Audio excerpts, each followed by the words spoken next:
Con respecto al acto, señoras y señores, les vamos a solicitar que apaguen sus celulares o por lo menos los pongan en modo de silencio. Muy buenas noches, señoras y señores. Respetuosamente me permito solicitarles ponerse de pie para recibir al señor Presidente de la República, don Luis Guillermo Solís Rivera, a la Primera Dama de la República, doña Mercedes Sánchez Domingo, al rector de la Universidad Técnica Nacional, don Marcelo Prieto Jiménez, y al escritor don Jorge Arroyo Pérez, actual embajador designado como representante permanente de Costa Rica ante la Organización de las Naciones Unidas para la Educación, la Ciencia y la Cultura UNESCO. Señoras y señores, la Universidad Técnica Nacional se complace en darle la bienvenida a esta noche de celebración editorial.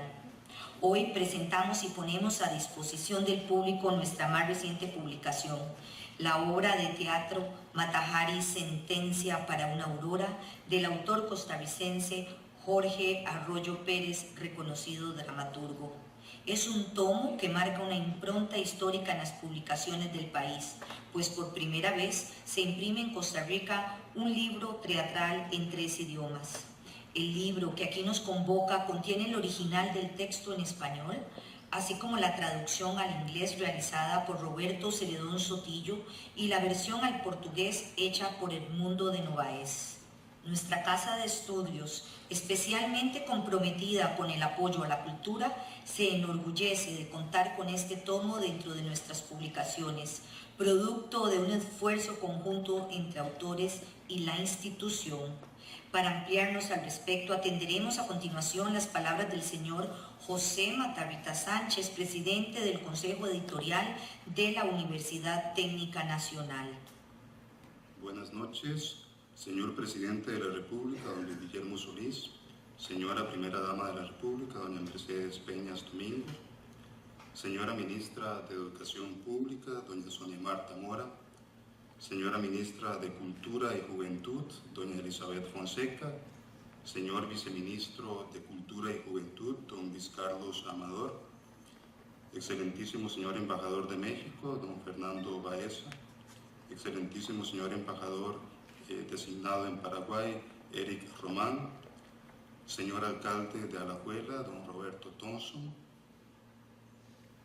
señoras presentadoras del libro, Senia Bilbia y Rocío Fernández, señores vicerrectores, señores decanos, señor rector, señores miembros del Consejo Editorial, señores directores, señores invitados especiales.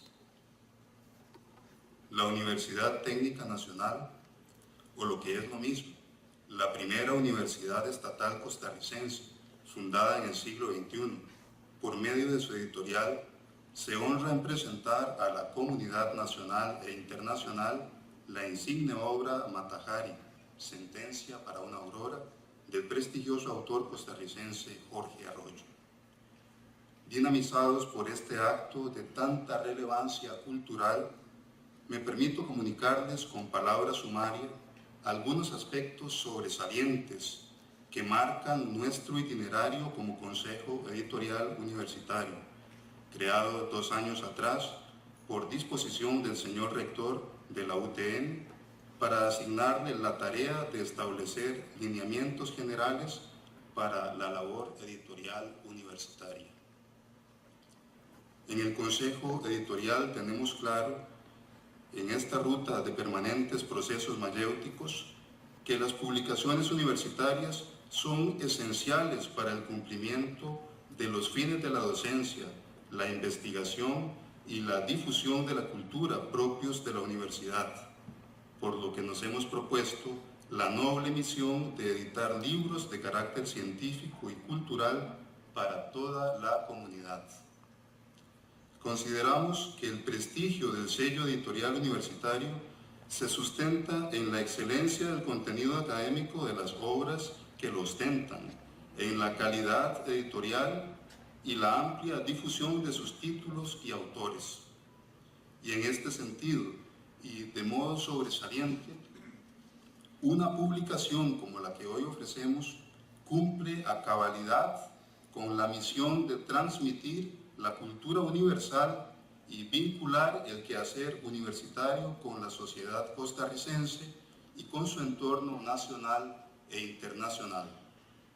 De este modo, resulta palpable en nuestra línea editorial la importancia de generar publicaciones de este talante, ya que ennoblecen la permanente tarea educativa de la universidad, que se caracteriza, entre otras cosas, por desmitificar la realidad y bregar en busca de la verdad y la promoción de la dignidad humana.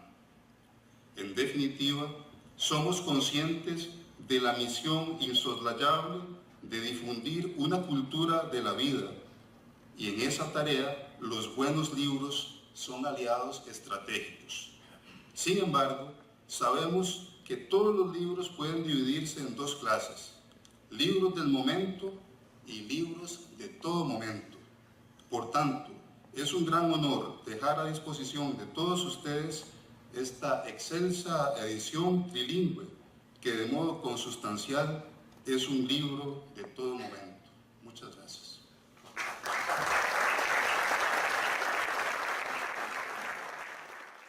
Agradecemos las palabras de don José Matarrita Sánchez. A continuación, nos complace escuchar al señor rector de la Universidad Técnica Nacional, don Marcelo Prieto Jiménez. Señor Presidente de la República, don Guillermo Solís, señora Primera Dama, doña Mercedes Peñas Domingo, señora Ministra de Educación Pública, doña Sonia Marta Mora, señora Ministra de Cultura y Juventud, doña Elizabeth Fonseca, señor Viceministro de Cultura y Juventud, don Luis Carlos Amador, excelentísimo señor Embajador de México en Costa Rica, don Fernando Baeza, querido amigo don Sergio Román, embajador designado en Paraguay, señor alcalde municipal de Alajuela, don Roberto Hernán Thompson, señoras presentadoras del libro, doña Zenia Bilbía y Rocío Fernández, señores miembros del Consejo Universitario, señores vicerrectores, decanos, miembros del Consejo Editorial, señores directores y representantes de instituciones públicas, señores invitados especiales, muy especialmente la señora ex primera dama, doña Josette Altman, compañeros de la comunidad universitaria y de manera muy especial, señor Jorge Arroyo, autor del libro que hoy presentamos. Amigos todos, muchas razones nos llenan de satisfacción en este acto tan significativo, y por eso agradecemos de manera muy especial la presencia del señor Presidente de la República y de la señora Primera Dama, de los señores embajadores, ministros y viceministros que nos acompañan, de los distinguidos invitados especiales y en general de todos ustedes, amigos de Jorge y amigos de la Universidad Técnica Nacional. Muchas gracias a todos.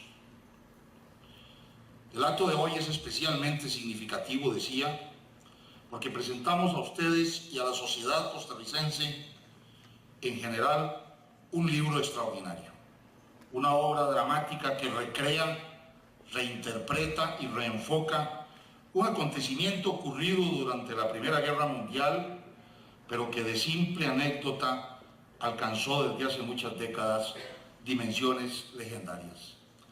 La magnífica obra de Jorge Arroyo, Mata-Hari, Sentencia para una aurora, arroja nuevas e insospechadas luces sobre un personaje arropado desde siempre por las brumas de la leyenda.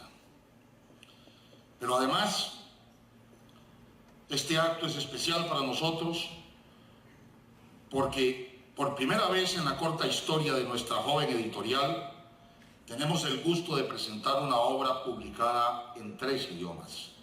A la versión original en español se le ha agregado el inglés y el portugués.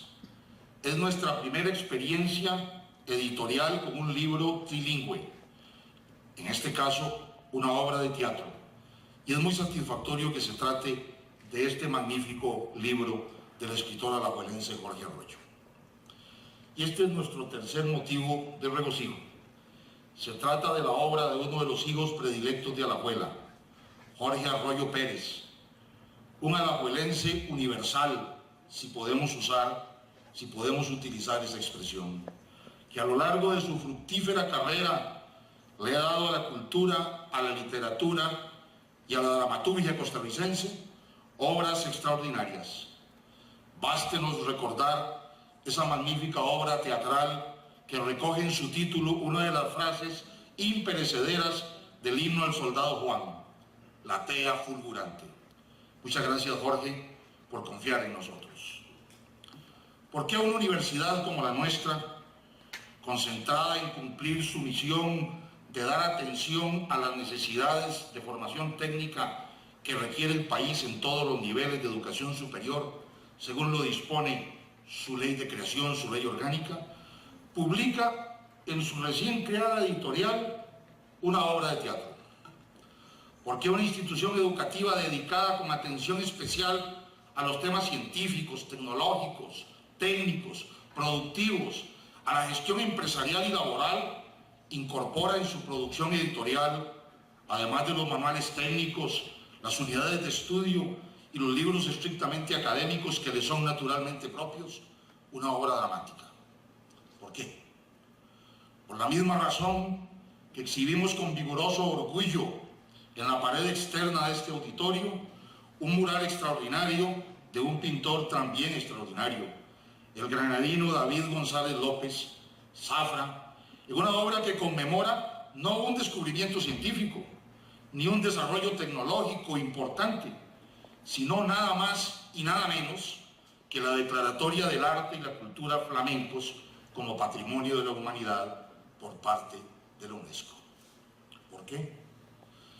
Por la misma razón por la que hemos publicado magníficos libros de poesía de dos de nuestros académicos, Enrique Rosales, ya fallecido, y Christopher Montero.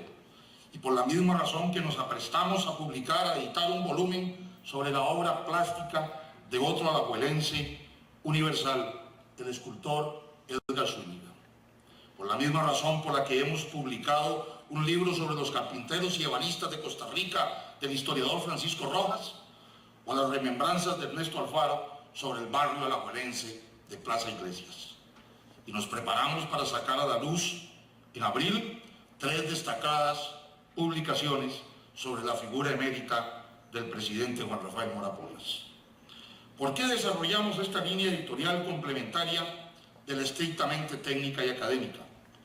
En primer lugar, y eso debería bastar para explicarlo, porque nuestra misión educativa nos obliga a brindar una educación integral a nuestros estudiantes, según reza nuestro estatuto. Y en segundo lugar, porque tenemos el compromiso fundamental establecido en nuestra ley fundacional de contribuir decisivamente a crear, conservar y transmitir la cultura nacional y universal, y de allí que nuestra visión institucional nos compromete a ser una universidad de vanguardia en la formación integral de profesionales, la investigación y la acción social en las áreas científicas, técnicas y tecnológicas, con un enfoque de humanismo científico innovador que contribuye al desarrollo sostenible de la sociedad costarricense. En nuestra universidad comprendemos con claridad meridiana que no hay misión educativa válida y sustantiva sin una gestión integrada e integral del conocimiento, de la ciencia, de la cultura y del arte. Dentro de nuestro paradigma académico, el del humanismo científico innovador, estamos convencidos de que no tienen ni pueden tener sentido trascendente, ni significado humano pleno, ni vigencia histórica duradera, sustancial y profunda, aquellos esfuerzos educativos y profesionales que se aparten de ese paradigma y que crean erróneamente que le sirve de algo al hombre el desarrollo económico sin la cultura, la ciencia sin el arte, la tecnología sin la música, la ingeniería sin la danza, la producción, la actividad productiva sin el canto, la prosa sin la poesía, o los tractores sin los violines, como lo expresó genialmente don Pepe, en una frase que por repetida no deja de ser enormemente valedera. No. En nuestra universidad estamos comprometidos con la formación de un tipo nuevo, de una nueva clase, de una clase distinta de profesional. Un profesional que no solo domine las competencias técnicas necesarias para su desempeño laboral y productivo, para su inserción exitosa en el complejo mundo laboral de hoy, en Costa Rica y en el mundo, sino que sea un ciudadano global, en su sentido más profundo, que comprenda, respeta y proteja la infinita diversidad cultural de la sociedad humana, reflejo y trasunto de la infinita diversidad biológica de la naturaleza. Educamos para el trabajo, para la ciudadanía y para la vida. Y por eso estamos hoy aquí, y por eso la Universidad Técnica Nacional se siente muy orgullosa de ser la anfitriona de este singular y extraordinario acontecimiento y ser la casa editorial de este libro magnífico. Porque nos sirve para expresar y defender también una concepción de la educación, de la economía, del desarrollo tecnológico y productivo, de nuestra propia misión académica y de la vida y del mundo, que encuentra su eje y su ancla en el respeto a la inmensa complejidad de la vida natural y social del hombre y se revela contra el reduccionismo economicista. Ya he dicho estas mismas palabras en este mismo auditorio y no me canso de hacerlo y de repetirlas. Defendemos una concepción educativa que ve sociedades, comunidades y estados allí donde el pensamiento único solo ve mercados, que comprende y respeta la riqueza y la complejidad de las relaciones humanas y no las reduce solamente a transacciones mercantiles. Postulamos una concepción educativa y una visión del mundo que privilegia el valor de las personas sobre el precio de los bienes, que sabe que las experiencias vitales esenciales del hombre se registran en la poesía, en la danza, en el canto y en la música, y no solo en los libros de contabilidad, en el detalle de las cuentas nacionales o en los informes financieros del Fondo Monetario.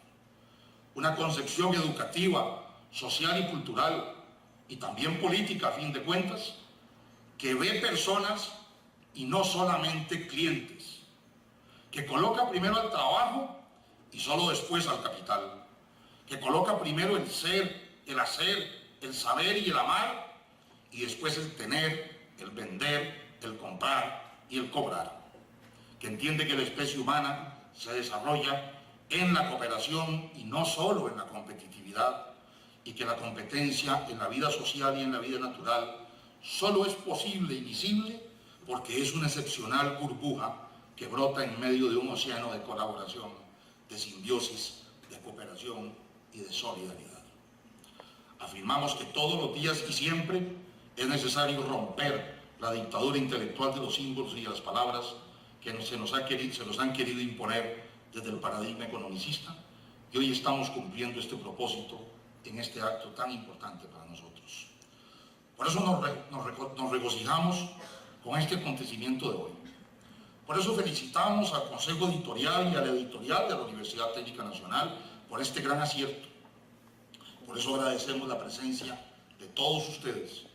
Agradecemos especialmente la participación del señor presidente y la primera dama y de los otros invitados especiales. De manera muy especial, agradecemos al querido amigo Jorge Arroyo que nos haya ayudado con esa misión trascendente.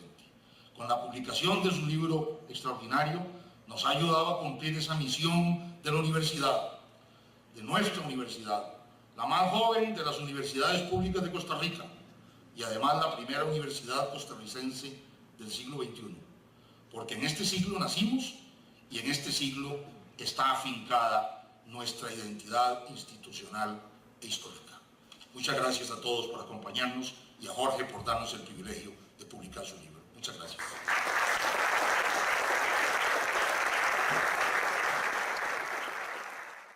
En esta ocasión nos acompaña el señor Presidente de la República, don Luis Guillermo Solís Rivera, quien a continuación nos hará el honor de dirigirnos unas palabras. Respetuosamente invitamos al señor Presidente a ocupar el podio.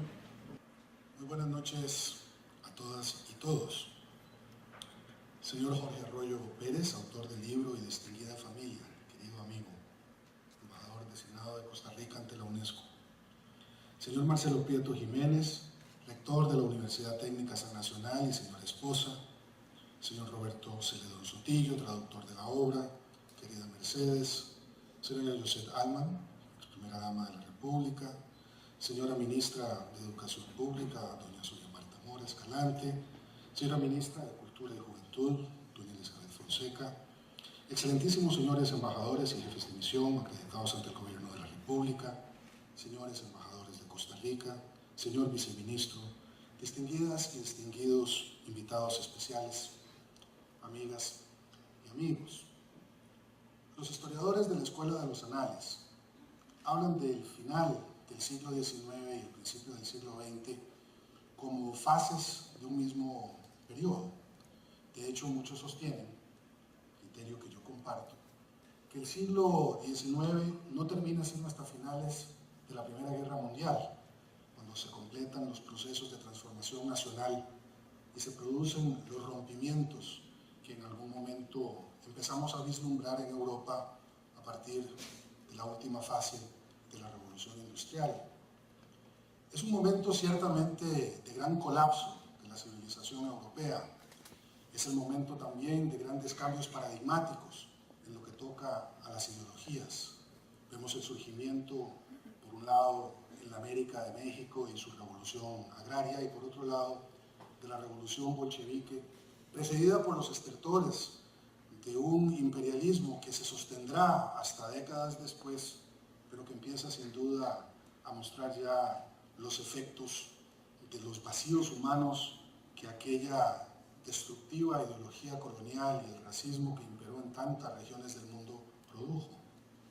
También el principio del siglo XX prepara al mundo para la gran conflagración que significó la Primera Guerra Mundial. Una guerra que, según muchos, era la última guerra que evitaría todas las demás, cuando fue, sin embargo, la primera que preludió todas ellas. Desde ese punto de vista, la obra de Jorge Arroyo, al hablar de una aurora, coloca al personaje en un contexto ciertamente que podría llamarse de amaneceres históricos. Yo quiero hacer esta disquisición brevemente porque creo que una obra de este calibre, escrita en la hermosa prosa de un dramaturgo como Jorge, que además de esta ha escrito tantas otras en donde se revelan las honduras del alma humana, las complejidades de la sociedad, la bravura de los héroes, el fragor de las batallas, las banderas al viento, los llamados angustiosos de los espíritus, constituye un aporte que merecidamente es recogido por la editorial de esta universidad, una universidad que, mientras que se mantenga en esa ruta señalada por su rector, está condenada a hacer brillar muchas auroras también en Costa Rica.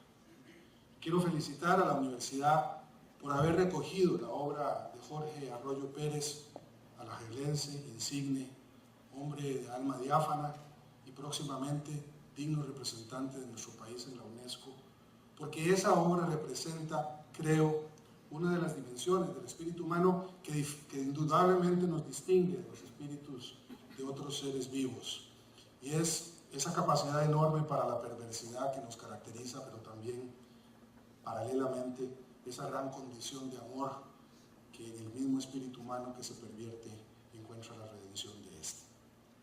En el conjunto de esta obra tan compleja como la protagonista misma, encontramos esa combinación ciertamente difícil de comprender en una primera lectura, pero que se engrandece gracias a ese lente espiritual que Jorge coloca para entender en esa complejidad que como especie tenemos la luz de nuestra propia existencia. Y ciertamente me felicito de que una universidad pública entienda el valor de la cultura y de la técnica como dos realidades que también forman parte de la experiencia civilizatoria a la cual todos los pueblos del mundo pertenecemos. Es decir, esa necesidad de crear, pero también de imaginar escenarios de futuro en donde el centro de nuestra preocupación esté en la persona, esté en las necesidades de la gente, esté en los principios y valores que hacen que las personas sean dignas de toda atención de política pública. Es en ese marco que se produce esta obra, ahora impresa en la editorial de esta universidad, y felicito tanto al autor como a quienes han sido las traductoras e intérpretes de la obra, como a quienes han acompañado a Jorge a lo largo de este decurso de vida que nos produce tantos y tan extraordinarios productos, por estar aquí y por acompañar con su sentimiento y también con sus aplausos a la obra magnífica que él nos presenta. Muchas gracias.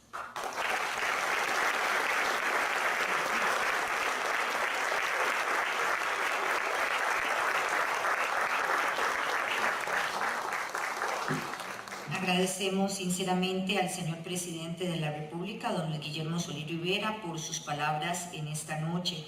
A continuación atenderemos a la presentación formal del libro Mata-Hari, Sentencia para una Aurora, del autor costarricense Jorge Arroyo Pérez, a quien gentilmente solicitamos acompañarnos en la mesa principal.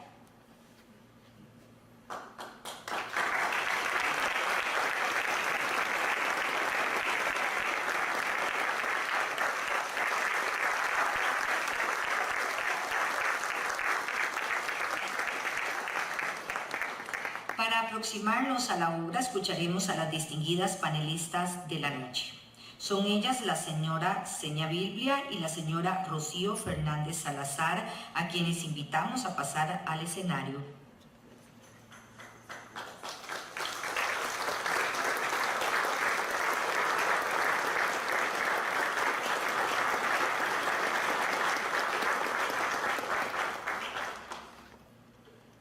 En primer lugar, contaremos con la participación de la doctora Seña Biblia. La profesora Biblia, nacida en Yugoslavia, obtuvo su licenciatura en la Universidad de Belgrado y su doctorado en literatura latinoamericana en la Universidad de Iowa. Además de reconocida traductora de literatura de las Américas al serbio-croata, es especialista en teorías feministas y posmodernas. Ha publicado ensayos y coeditado varios libros sobre género, cultura popular y derechos humanos. Desde 1990 es profesora de literatura latinoamericana en la Universidad de Wisconsin en Madison. La profesora Biblia es la autora del prólogo del libro que presentamos esta noche y a continuación nos ofrecerá una aproximación al contexto de la obra. Cedemos la palabra a la profesora Seña Biblia.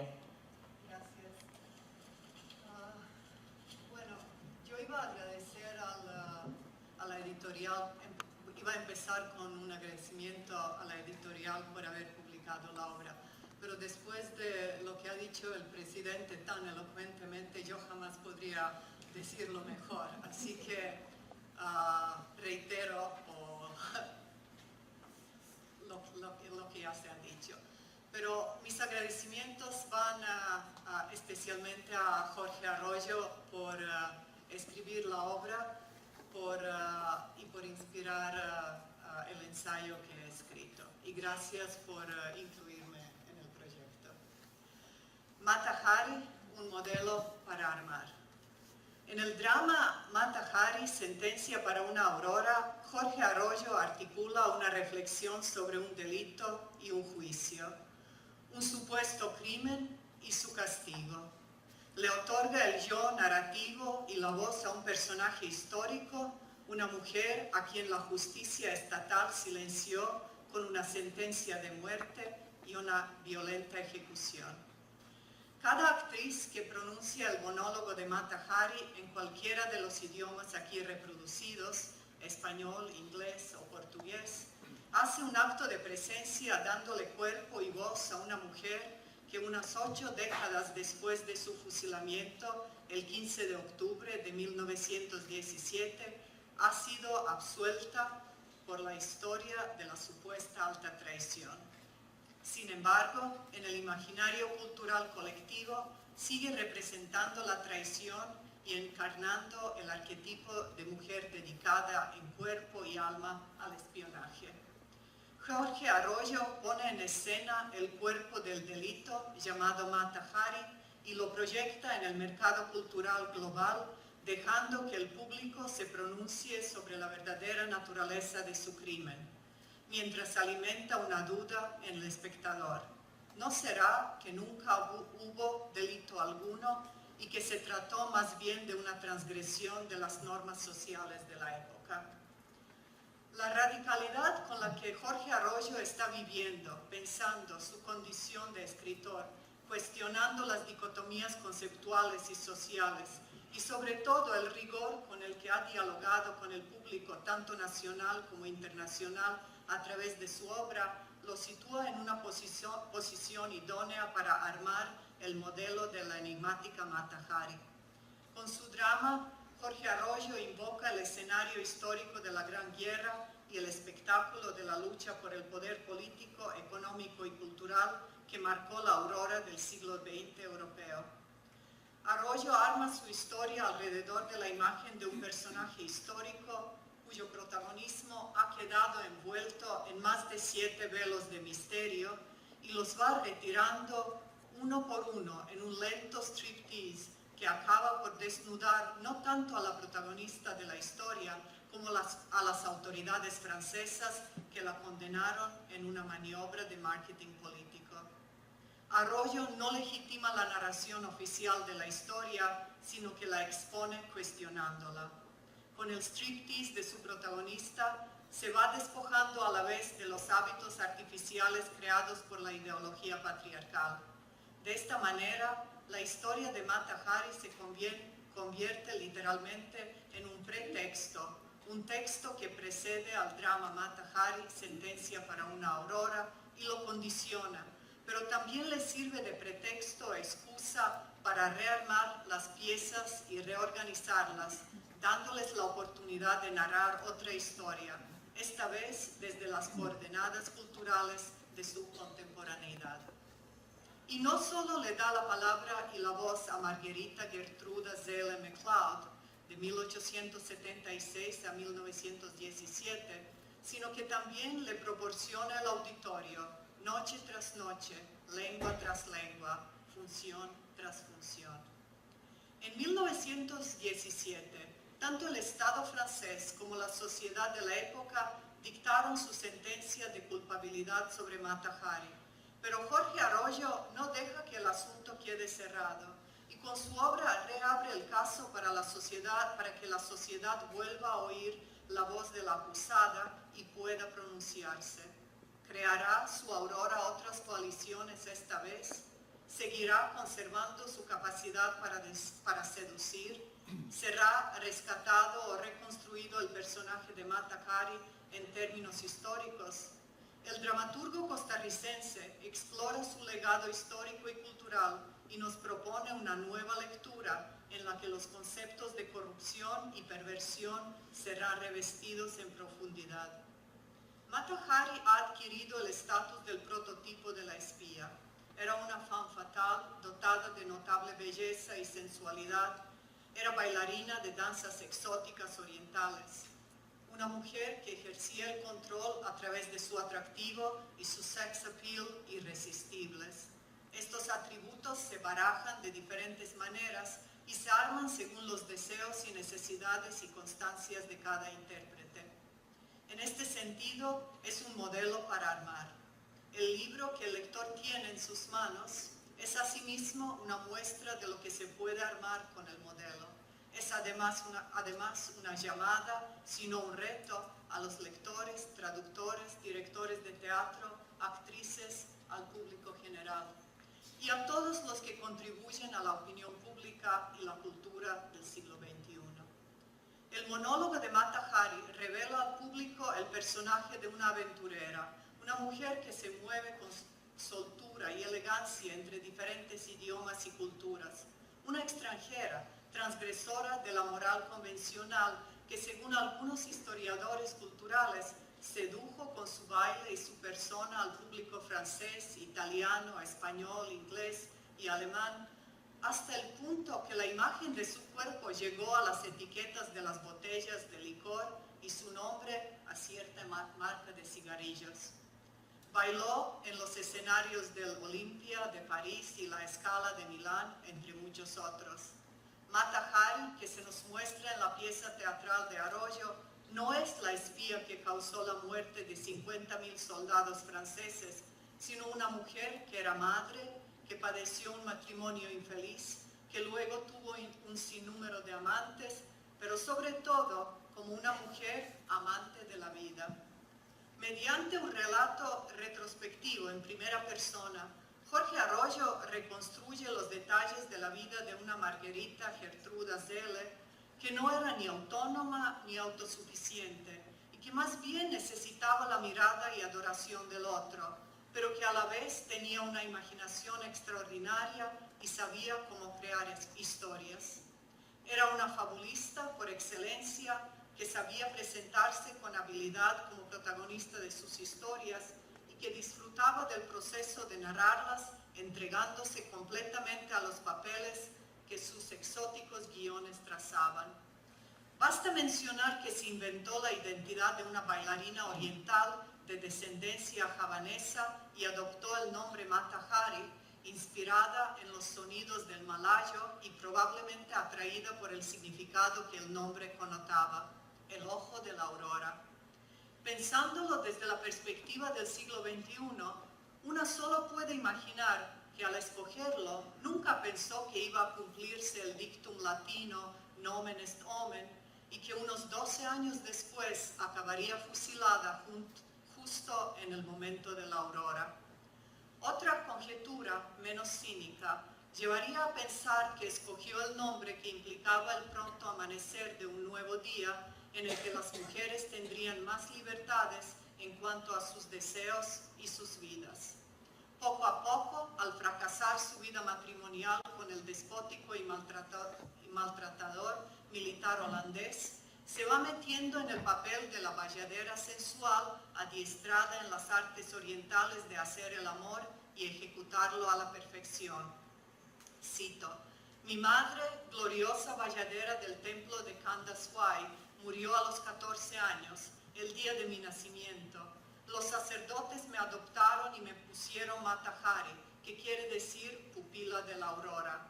Repetía incansablemente a su público, pero probablemente a sí misma también, para acostumbrarse a su nueva identidad. El orientalismo estaba de moda y las confabulaciones de Mata Hari, aunque carentes de una lógica cultural, no eran cuestionadas. Su baile se vendía como hindú, aunque lo había aprendido en Bali.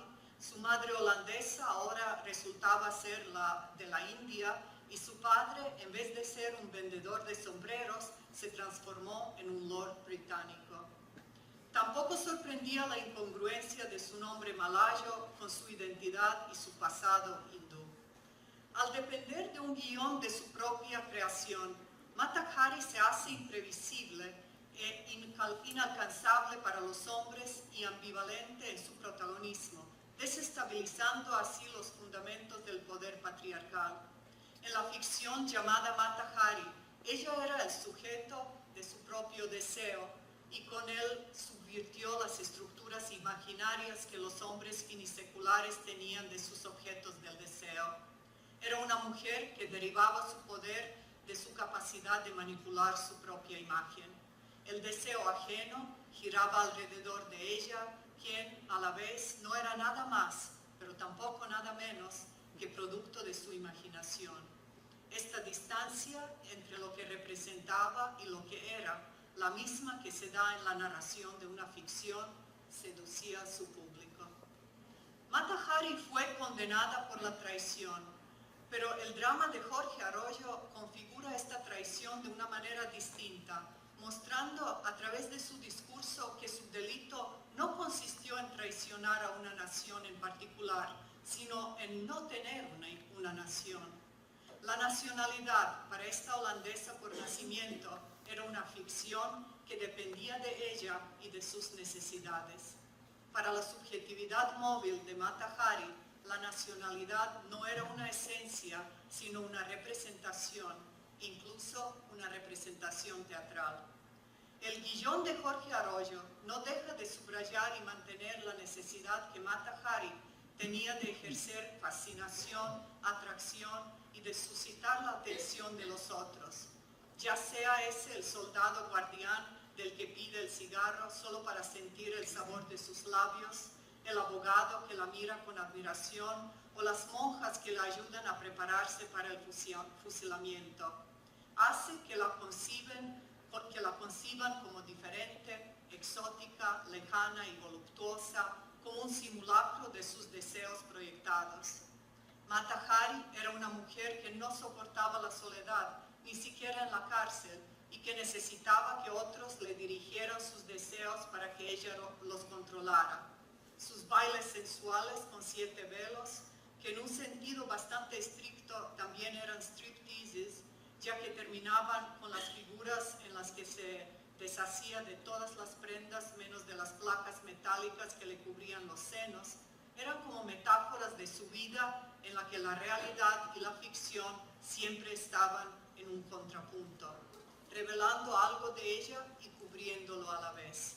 El movimiento a través del que se dejaba ver iba en contra del estatismo de la visión tradicional del cuerpo femenino, pero la vía hacia la independencia que intentaba alcanzar dentro del mundo masculino solo la llevaba a reproducir un modelo de feminidad estereotípico. Jorge Arroyo, con su obra escrita en el otoño de 1987 en Iowa City y estrenada en el Anfiteatro Ramón Frade en Puerto Rico en 1995, viste a Mata Hari de una nueva dignidad y acelera el proceso de su exoneración, recuperando su vitalidad para la escena contemporánea. Después de todo, no es tan fácil imaginar que este pudiera haber sido el lugar en el que su diva actuara algunos de sus mejores papeles. Su sugerido minimalismo escénico depura la puesta en escena de todos los elementos ornamentales que le quitarían protagonismo a la inquietante y seductora heroína. El drama del dramaturgo costarricense, transfiguradora y multidireccional, abre la posibilidad para un milagro secreto borgiano, en el que la historia de una mujer falsamente acusada resuene en el futuro frente a un público menos interesado y corrupto que el que le dictó la sentencia. Esta edición triplica sus posibilidades de exoneración y le da la palabra como si se tratase de uno entre infinitos escenarios posibles. Al hacerlo, también milagrosamente extiende su vida. Y en cuanto a la protagonista, al revelarse, al despojarse del último velo metafórico, Mata Hari deja el escenario y se dirige hacia el otro, donde inevitablemente la esperará el pelotón de fusilamiento, en el que de 12 balas, solo 4 darán en el blanco y una penetrará el corazón, pero no sin completar su monólogo con un gesto típico y esencial para una femme fatale. Las acotaciones del dramaturgo, quien con gran destreza había captado el embrujo de su heroína, indican que ella baja el velo de su sombrero y camina. Parece que solo ella va a decidir cuándo baja el telón, nadie más. Y lo que acaba de contar puede ser una verdad desnuda o no. Eso dependerá del lector o del público. Al fin y al cabo, el espectro que Jorge Arroyo ha creado es capaz de conectar plenamente con el espectador actual y devolver la imagen de una sociedad que no ha desaparecido del todo. Este será el legado espectral de Mata Hari, quien, al transitar libremente el escenario teatral, además de encarnar la promesa del placer infinito, deja esbozada en el aire la cuestión sobre la posibilidad de la convivencia en una sociedad que nos gustaría llamar nuestra. Y nosotros, los lectores y las lectoras de Jorge Arroyo, nos quedaremos con el fragmento de un mundo que demanda pensar sobre nuestro propio lugar como ciudadanos, feministas e intelectuales. Gracias.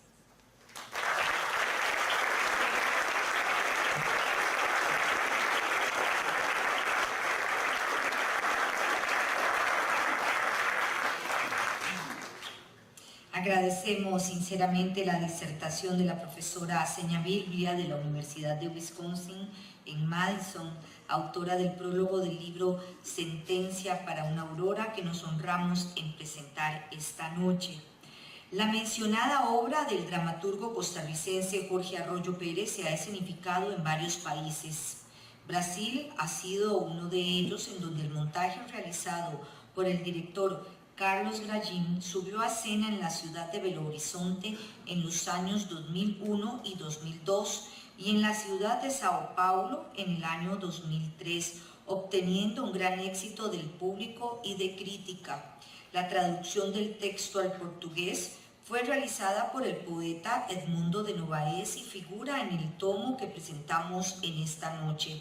Enseguida veremos un fragmento de aquel montaje interpretado por la sobresaliente actriz brasileña Tânia Castelo. Não é verdade?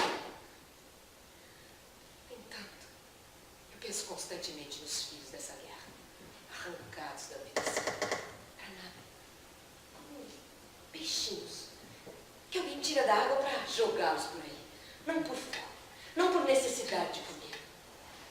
Somos todos vítimas dessa guerra absurda. As crianças, a senhora, eu.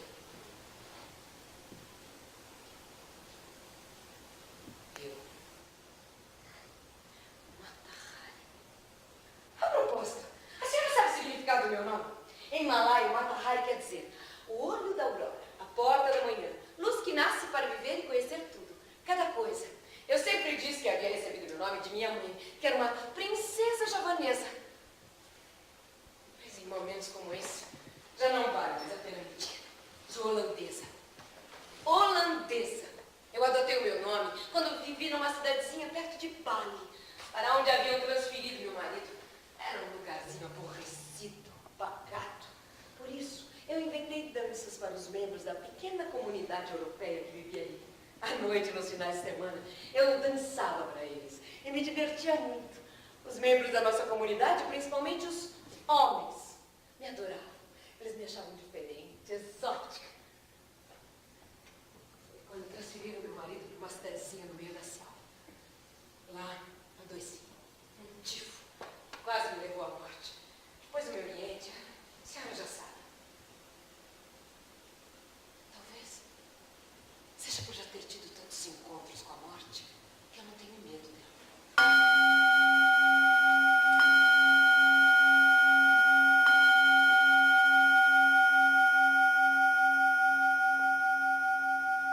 Preciso me lavar.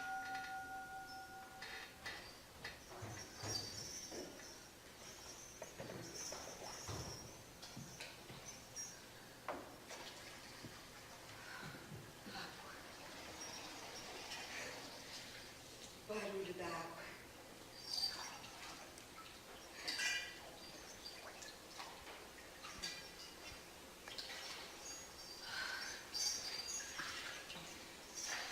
Sempre que tenho algum contato com a água, consigo me permitir acreditar na existência de um Deus amoroso o suficiente para dar ao homem uma maravilha como essa. Desde menina aprendi a amar o mar. Ficava louca de felicidade quando a chuva me molhava. Através da água podemos ver o passado e o futuro também.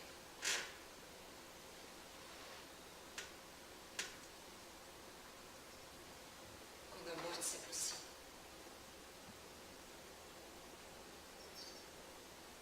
toda a nossa vida vai passando diante dos nossos olhos. Os fatos, o barulho.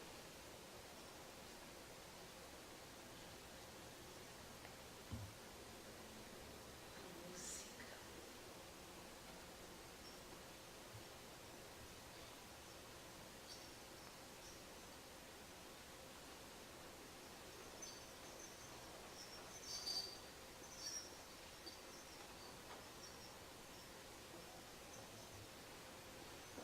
Mata Hari, nascida no sul da Índia, na cidade sagrada de Jaffna-Patan, descendente da casta sagrada de Brahma, filha de Asivadana e dançarina maior do templo de Kantaswami, criada por sacerdotes e iniciada nos mistérios da fé e nos ritos da dança e do amor.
Seguidamente escucharemos la disertación de la señora Rocío Fernández Salazar, reconocida periodista especializada en asuntos culturales.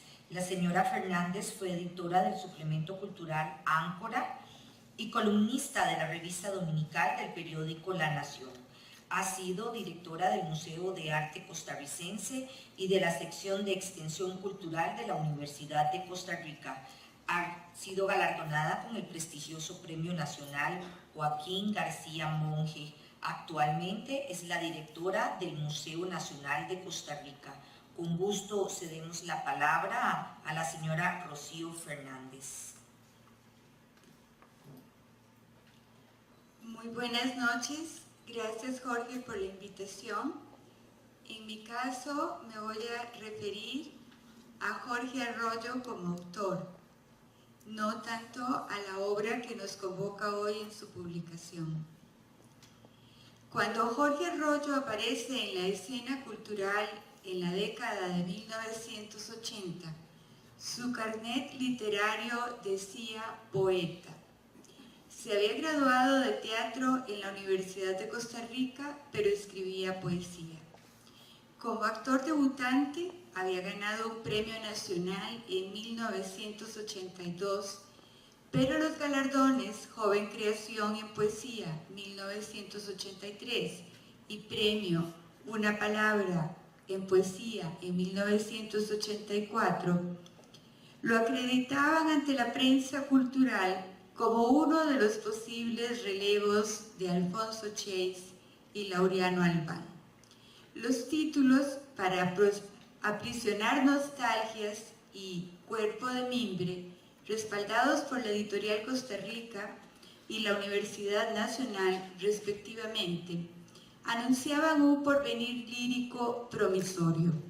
Además, el autor lucía como un señorito de provincias muy moderno, un alajuelense espigado, buen mozo, de mirada incisiva, rebosante de humor lapidario, lenguaje suspicaz y mente perspicaz.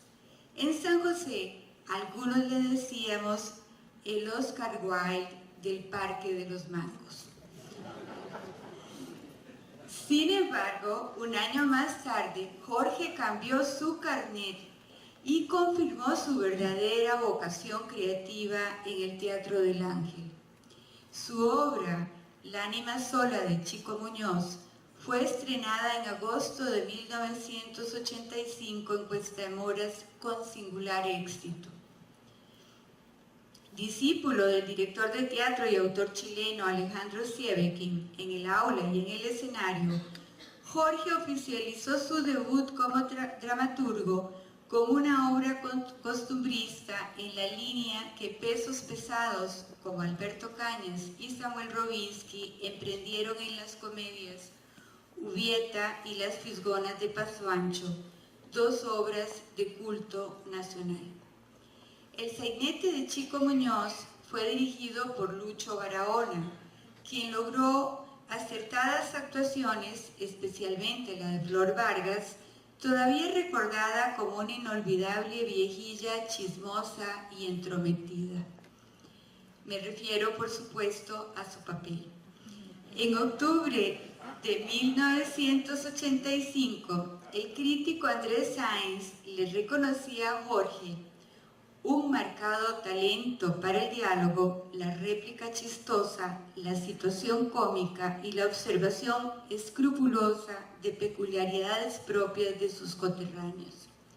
También le recomendaba mayor rigor en el ordenamiento y progresión de la intriga. El espíritu de Chico Muñoz reapareció años después en 3 ocasiones, en el Teatro Arlequín en 1997, en el Teatro Lucho Barahona en el 2005 y en el Teatro Municipal de Alajuela en el 2011. Esta ánima sola forma parte de un elenco de personajes que Jorge ha creado con atento oído al habla vernácula, agudo ojo y refinado olfato de las fisonomías populares, un gusto pícaro por el humor cotidiano y un sentir muy humano ante las nimiedades del diario vivir. En esta beta humorística, Jorge maneja con pericia el andamiaje de la trama, la construcción de personajes principales y secundarios, el ritmo de la historia y los acentos y brillos hilarantes. Gracias a estos recursos, conecta como pocos dramaturgos con el ser de los espectadores. Es importante destacar la pasantía dorada de Jorge Arroyo en los años dorados de aquel Teatro del Ángel. 2 años después de Chico Muñoz, en marzo de 1987, con La honra en el alambre, resultó un éxito rutilante en cartelera, que confirmó la popularidad del autor en su primera década como dramaturgo. Un aire fresco recorría el escenario. El público se identificaba de inmediato con el chisme pueblerino, los prejuicios del vecindario, la moralina de campanario. En el mosaico del patrimonio dramatúrgico costarricense, Jorge tenía voz propia. Aplicaba una suerte de costumbrismo crítico y mordaz, alejado de la condescendencia que rigió en otras épocas. En el manejo de este género popular, que los expertos llaman neocostumbrismo, Jorge evolucionó con paso firme hasta lograr la apoteosis de su estilo con la tertulia de los espantos. Tan impactante visualmente resultó la producción de la Compañía Nacional de Teatro bajo la dirección de Luis Carlos Vázquez en 1997, que el crítico Andrés Sáenz la definió como una propuesta integradora y vigente de desbordante talento para crear cuadros de llamativa plasticidad. Párrafo memorable si recordamos la austeridad de Andrés para medir el teatro local. La especialista de cine y literatura María Lourdes Cortés, de juicios también severos, definió la puesta en escena de la tertulia como verdadero espectáculo posmoderno, que tiene como fuente toda la base del costumbrismo del folclore nacional. La década de los 90 también tuvo otro momento descollante en la producción de Arroyo.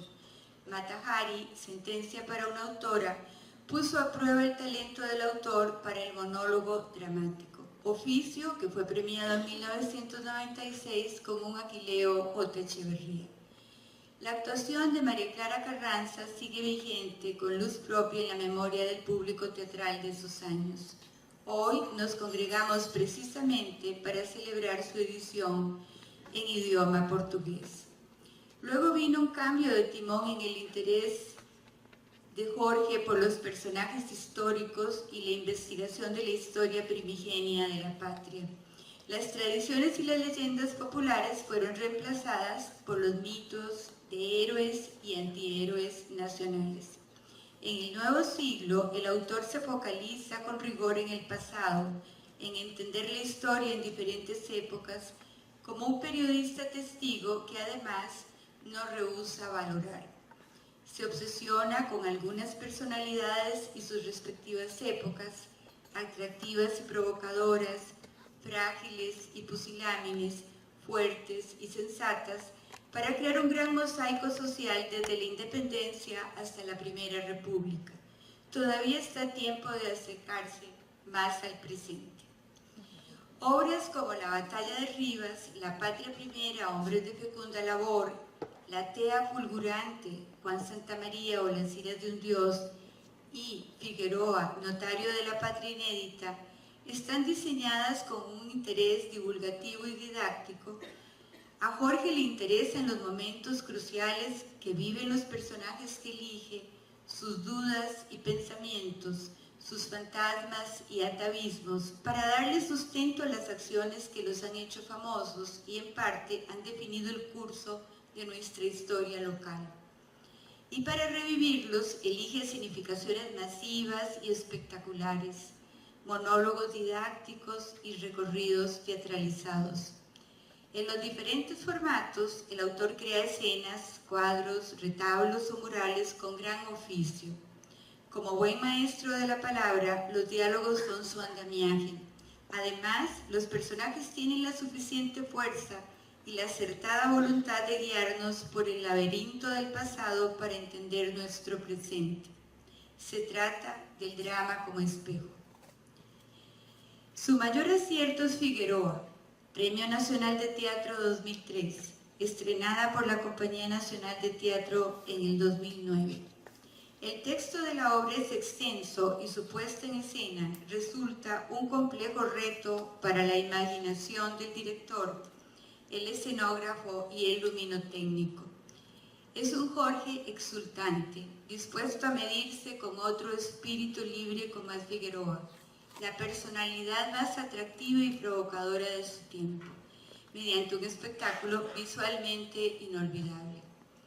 En los caminos de la dramaturgia contemporánea costarricense, me interesa destacar esta noche particularmente la obra Trío, estrenada en el Teatro del Círculo de Panamá en agosto del 2005. Las circunstancias laborales de Eduardo, mi marido, consultor editorial del Diario de Panamá, nos permitió ser espectadores de este drama en el que tres amigos de la adolescencia repasan su vida juvenil durante un encuentro posterior. La identidad homosexual de los personajes masculinos se devela durante esta jornada de recuerdos y confesiones de gran aliento emocional. El cuadro escénico es rico en perfiles psicológicos, diálogos inteligentes y balance entre comicidad y drama. El ritmo del montaje y la intencionalidad dramática crecen conforme los recuerdos de la relación entre los personajes y las consecuencias de sus actos avanzan al calor de las horas compartidas. Es un conversatorio psicológico pertinente y refinado de un tema universal, profundamente humano, pero infrecuente en nuestro catálogo de obras dramáticas. Con esta obra, Jorge desarrolla una nueva beta sumamente prometedora que espero continúe explorando. El periodismo de opinión también interesa a nuestro autor. El artículo y la columna han estado presentes a lo largo de su producción literaria, al igual que su versatilidad como guionista y productor de espectáculos comerciales de reconocida calidad. El periódico La Nación ha sido su principal medio de difusión como articulista y el mundo de la publicidad aún recuerda sus exuberantes propuestas creativas, exentas de siliconas y paños ligeros. Con los años, su sello creativo se ha puesto a prueba en campañas políticas, en visitas guiadas por el casco histórico de Alajuela, como detective de los pasos andariegos de Fadrique Gutiérrez y buzo permanente del Archivo Nacional, donde Vicky Chacón lo disfruta como otro tesoro de su acervo documental. También es un versátil animador de tertulias históricas de su Alajuela natal y un personaje por derecho propio del Main Street josefino de los años 80 y 90. Nadie le quita lo bailado.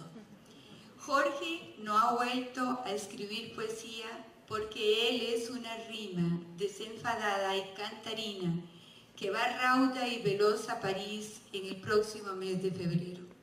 Lo acompaña la melodía serena y racional de Roberto, que los amigos disfrutamos como compensación del timbre apasionado del autor.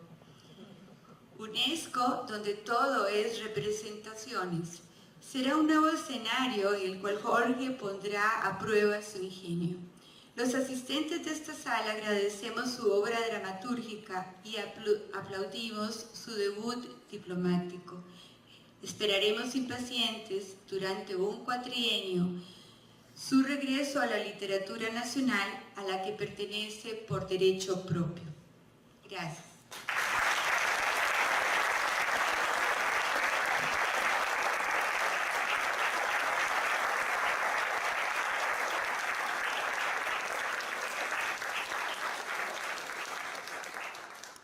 Agradecemos sinceramente a la señora Rocío Fernández Salazar su ponencia. Las distinguidas expositoras nos han aproximado teóricamente a la obra Mata Hari, Sentencia para una aurora, del autor Jorge Arroyo Pérez.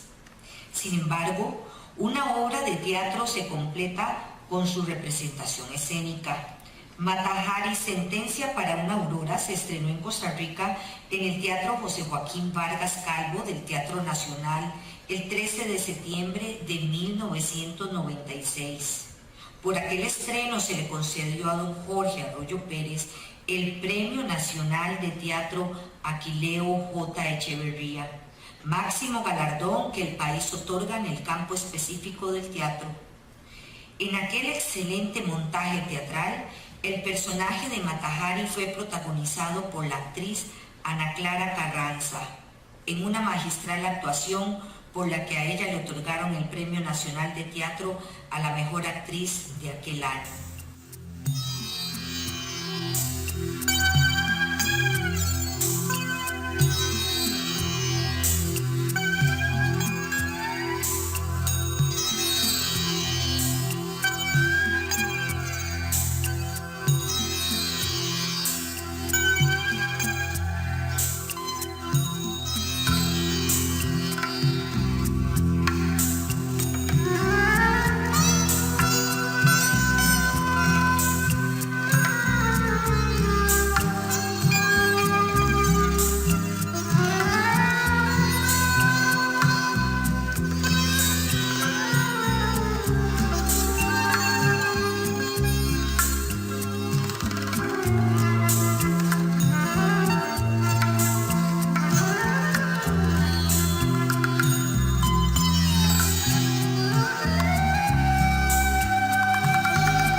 Amado la vida.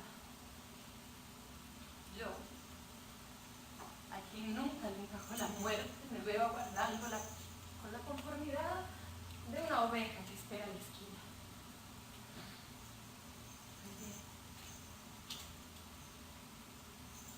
Que esta espera me sirva para mantenerme fuerte y serena hasta el final.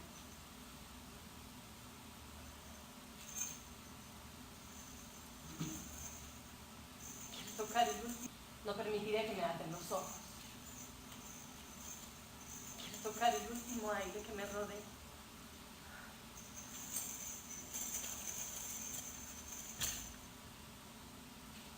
No dejaré que me venden. Nada. No tienen ningún derecho. Es mi última oportunidad para ver el mundo y nadie tiene derecho a arrebatármela. ¿Puedo aspirar a tales premios? He sido honrada conmigo misma y por eso los merezco. Al final en mí prevalecerá el amor. Han podido condenarme a muerte, pero no han podido obligarme a odiar.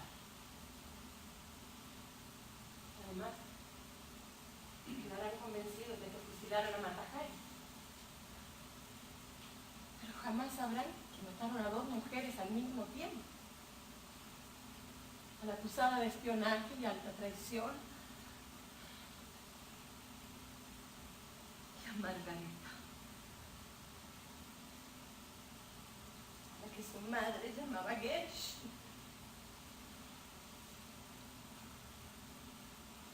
En estos momentos me duele. Mata Hari ha sabido ser altiva y podrá soportar este final. Pero Gersh está aterrorizada de mi amor. Mata Hari podrá decir que se ha visto la vida de frente. También de frente verá la muerte.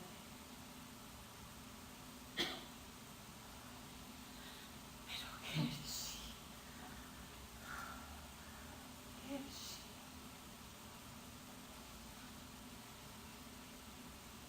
que nunca pudo entenderse, tan ajeno a su sensibilidad y su ternura.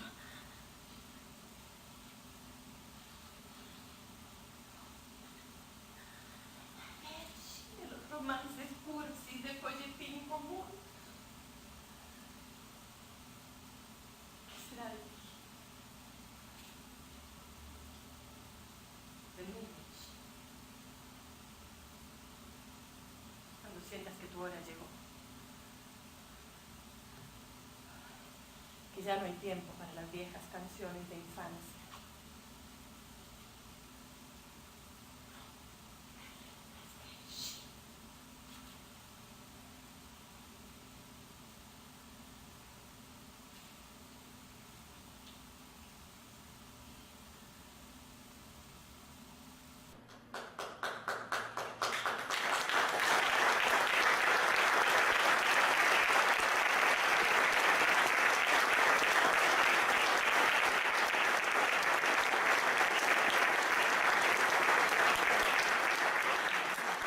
Esta noche se encuentra con nosotros otra de las actrices que dieron vida al texto de Jorge Arroyo, la señora Vicky Montero. Ella interpretó la obra en 1995 para su estreno mundial en Puerto Rico y luego también triunfó en el montaje en Venezuela. Solicitamos gentilmente a la señora Montero subir al escenario y acompañémosla con un fuerte aplauso.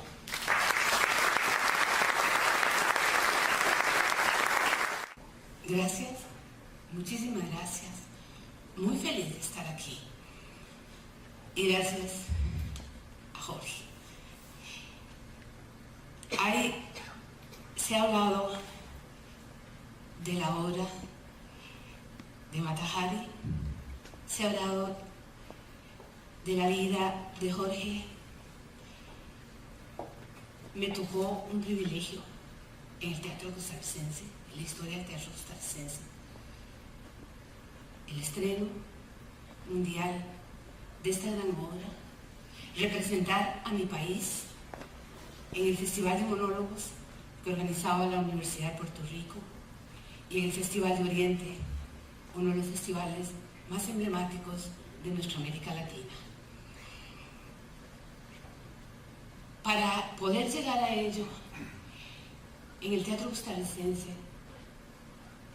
en ese momento, se necesitaba mucho apoyo y aún se sigue necesitando.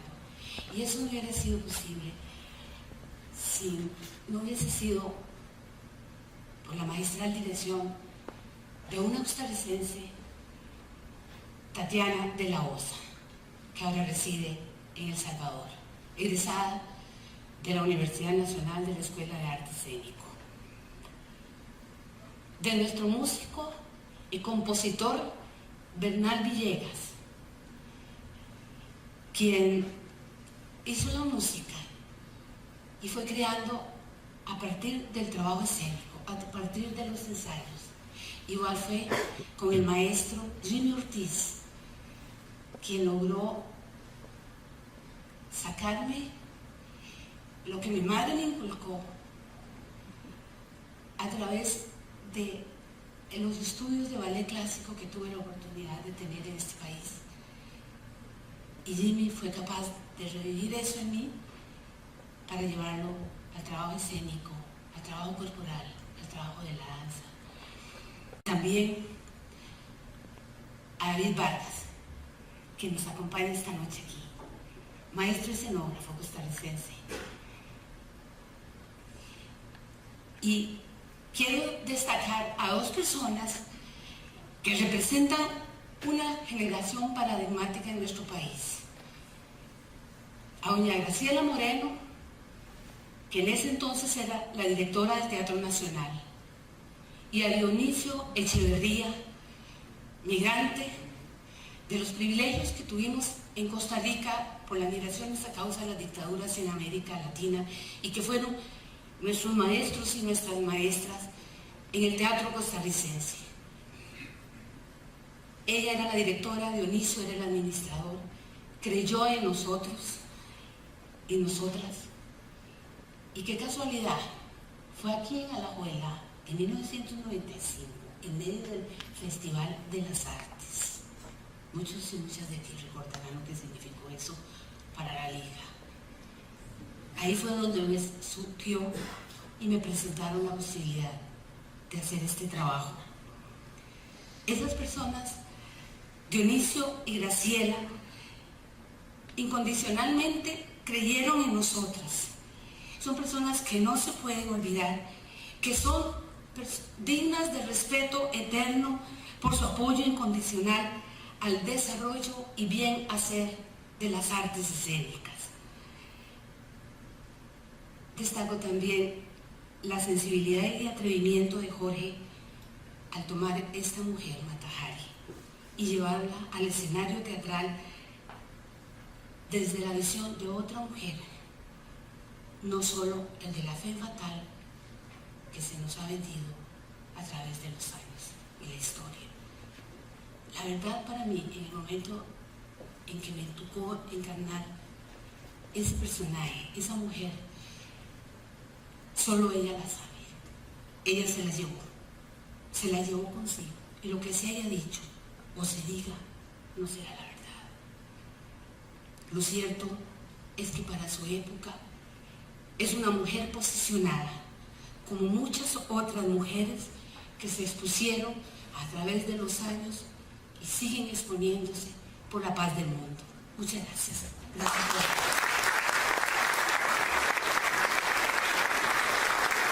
Muchísimas gracias, Monique, por sus emotivas palabras.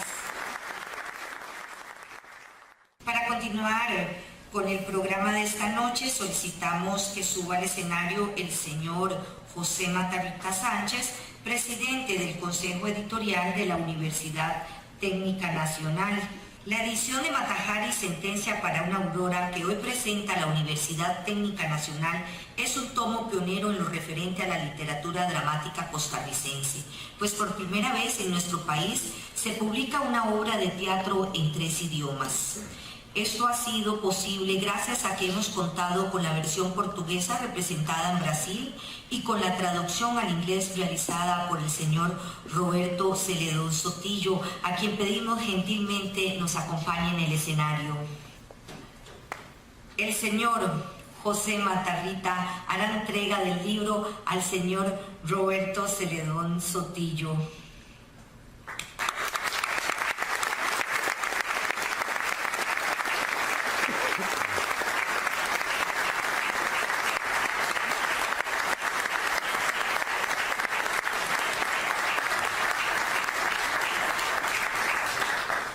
El señor Roberto Celedón es un reconocido actor de teatro, cine y televisión, productor teatral y de espectáculos. Es cofundador del Grupo Latea, reconocido en Costa Rica con el Premio Nacional de Teatro al Mejor Grupo 2009 y con mención de honor en el primer Premio de Educación y Museos de la Red Ibermuseos en Madrid, España. Celedón ha traducido los textos para la audioguías del Volcán Poás y recientemente produjo y actuó el recorrido teatralizado bilingüe del Centro Nacional de Cultura CENAC. Es especialista en traducciones de textos de Jorge Arroyo. Enseguida escucharemos las palabras de don Roberto Celedón, traductor al inglés de la obra Mata Hari, Sentencia para una Aurora. Don Roberto. Muy buenas noches, señor presidente, don Luis Guillermo Solís Rivera, señora primera dama, doña Mercedes Peñas Domingo, señora ex primera dama, doña Josette Alman Borbón, señor rector de la Universidad Técnica Nacional, Marcelo Prieto Jiménez, autoridades ministeriales y universitarias, representantes diplomáticos, amigos y amigas. Mi relación con esta obra se remonta a mis inicios en el mundo teatral. Por aquella época, yo era un fiel admirador de Ana Clara Carranza, tanto por sus extraordinarias condiciones actorales como por el hecho de que los dos habíamos estado en una misma secundaria y proveníamos de un mismo semillero, el grupo del teatro del colegio. Ana Clara era de las personas que me inspiraban a adentrarme en el arte teatral, y cuando vi el montaje de esta pieza quedé maravillado. Tenía un nivel que no había visto en el teatro local. Poco tiempo después, estando yo en mi primer trabajo actoral, tengo el gusto de compartir escena con Vicky Montero, otra de las grandes actrices nacionales. Compartíamos en aquel momento ardientes y apasionadas escenas amorosas, lo cual fue una inolvidable iniciación de mi carrera actoral. Pero además, Vicky me develaría otros misterios de Mata Hari, un montaje previo que incluía otras latitudes. Puerto Rico y Venezuela resonaban en estos relatos y le conferían mayor singularidad a la vida de esta obra, que ya tornaba a convertirse en legendaria. Mi fascinación con esta pieza aumentaba. Pero debo aclarar un detalle. Yo no conocía al autor, y más bien yo no tenía noción de quién era el autor. Yo creí siempre que había sido escrita por un extranjero. Cuando conocí a Jorge, yo le comentaba con cierta ilusión de que el teatro costarricense se enriqueciera, que ojalá algún día alguien de aquí escriba algo con el nivel de Mata Hari. Lo cual devino en una explicación con tintes filosóficos y ontológicos, en que Jorge me explicara que la obra era suya y no de la identidad foránea que yo me había fabricado como creador de la pieza. El estreno en Brasil constató la universalidad del texto y la maestría que su autor había logrado con esta obra. Mata Hari se convirtió en el primer texto dramático costarricense que se monta en ese inmenso país, con varias temporadas además. Este hecho le seguía confiriendo a esta obra dimensiones fuera de lo común. Y es que hay ciertas piezas con las que uno no puede quedarse indiferente, que al conocerlas uno le despierta un impulso de ser parte, de involucrarse. Y Mata Hari sin duda es una de ellas. Inclusive hay una actriz panameña que ha querido hacer el texto, pero no lo ha concretado porque insiste en realizarse una serie de procedimientos estéticos previos a la interpretación del personaje. Por ahora ha realizado los procedimientos, pero no ha conseguido interpretar la obra. En mi caso, la parte actoral no era una opción.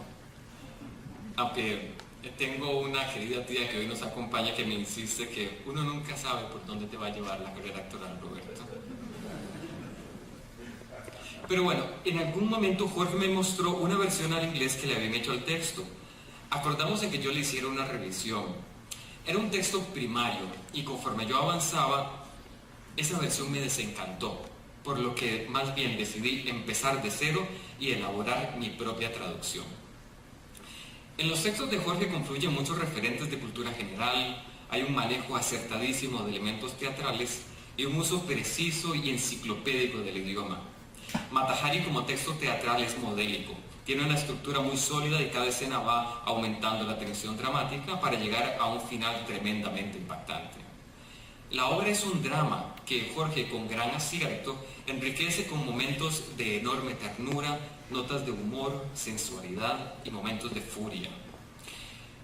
Pero si yo tuviera que remarcar algo de Mata Hari que para mí hace que este texto vaya más allá, es su poesía. Hay un lirismo que subyace a lo largo de la pieza.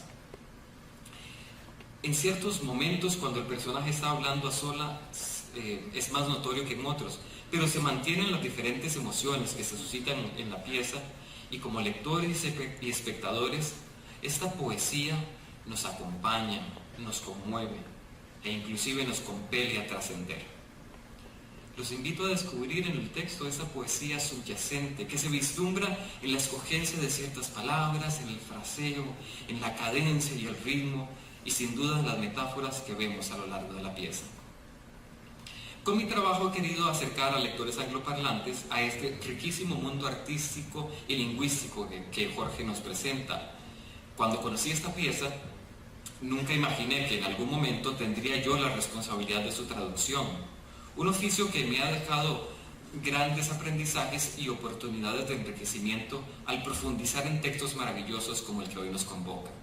El caso de Mata Hari además ha tenido un significado especial para mí, pues como mencionaba, la vida de esta obra ha incluido a diversas personas que tuvieron un impacto en mi propia vida. Me dio la oportunidad también de traducir el maravilloso prólogo de nuestra querida amiga y destacada académica Senia Bíblica, que nos adentra en un riguroso análisis de la pieza. Espero que con mi aporte este texto continúe maravillando y abriendo horizontes. Quiero terminar estas breves palabras agradeciendo a mis padres por su orientación y aprendizaje y su constante apoyo en los diversos rumbos que ha tenido mi carrera. A la Universidad Técnica Nacional, que ha tenido la visión para desarrollar su propio proyecto editorial. A todas las personas de la editorial universitaria relacionadas con el proceso de publicación que se sumaron con gran ímpetu a esta idea inédita de una versión trilingüe de esta obra. Y a Jorge, por confiarme en su maravilloso texto y por su inigualable compañía en tanto que compartimos y en los auspiciosos retos futuros que nos esperan. Muchas gracias y buenas noches.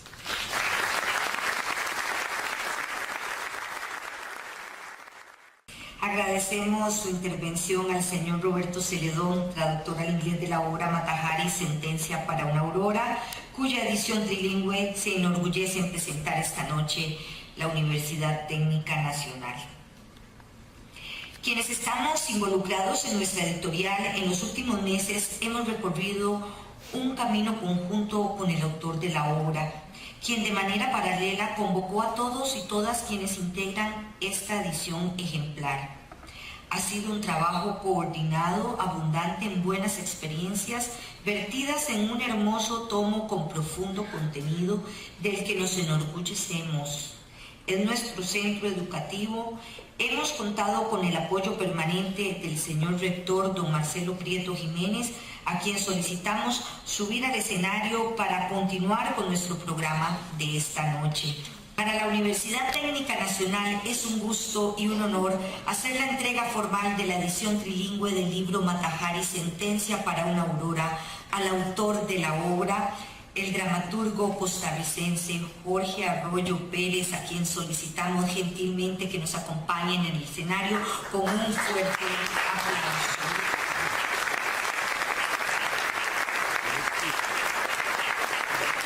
A continuación, el señor rector hace entrega del libro Mata Hari, Sentencia para una Autora, a su autor, el dramaturgo costarricense Jorge Arroyo Pérez.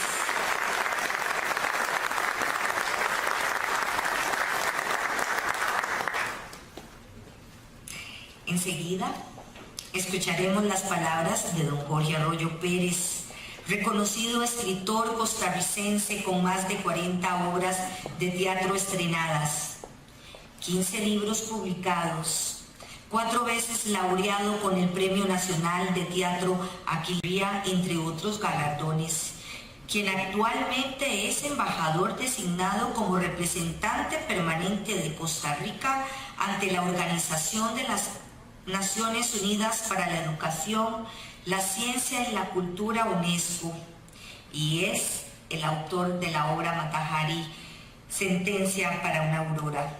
Don Jorge.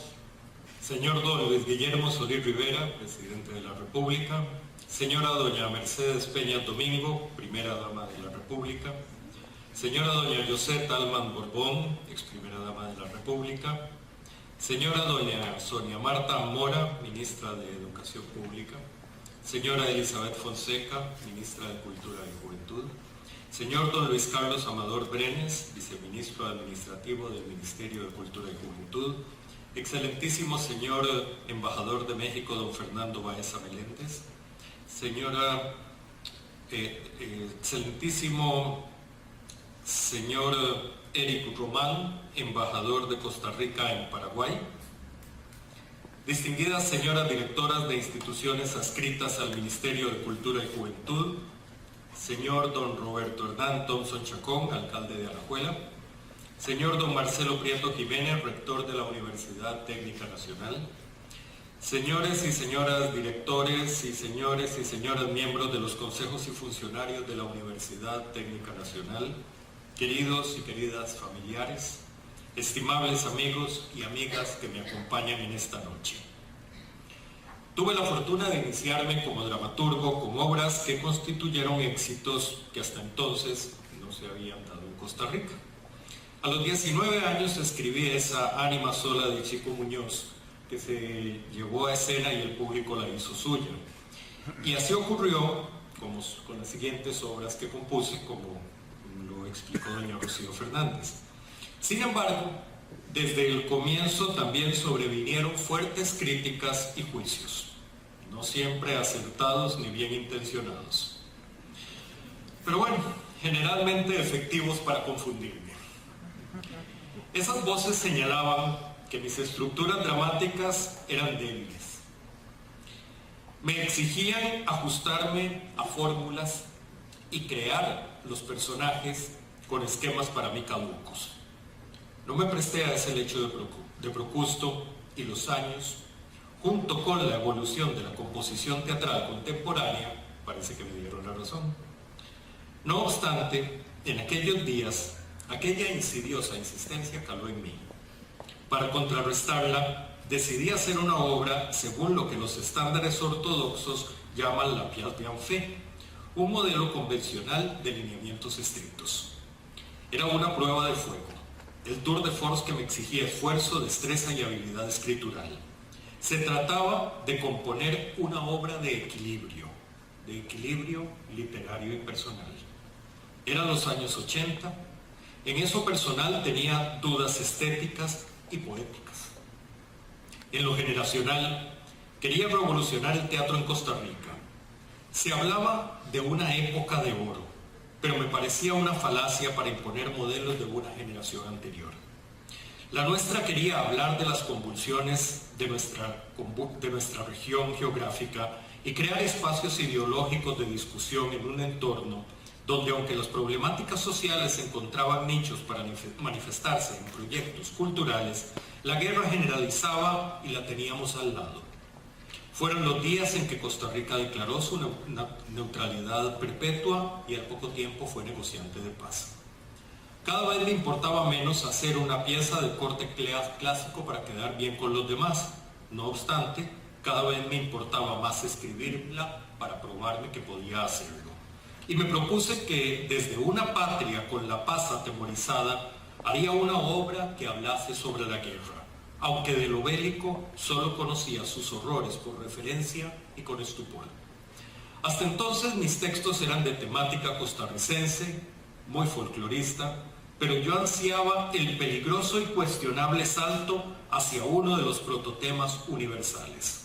En Costa Rica eso era, y aún en muchos campos es, muy audaz. Tenía las intenciones y el tema, pero faltaba concreción.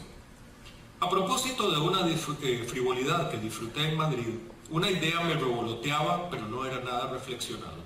Pergeñaba asumir la historieta de un personaje que me parecía totalmente banal, la espía Mata Hari, para componer una obra de corte académico, es decir, a la audacia le sumaba la intrepidez.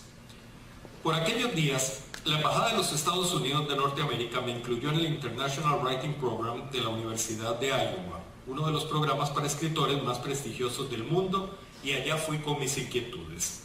El programa comenzaba en Washington y en la Biblioteca del Congreso accedía a información hasta entonces vedada sobre el juicio final de Mata Hari. La información era sorprendente. Rápidamente conseguí más material. Se repetía en todo la hipótesis de que la espía podía no haberlo sido. Y se sugería que su vida y final folletinesco encubría una maquinación para continuar con el gran negocio que para algunos fue la Primera Guerra Mundial.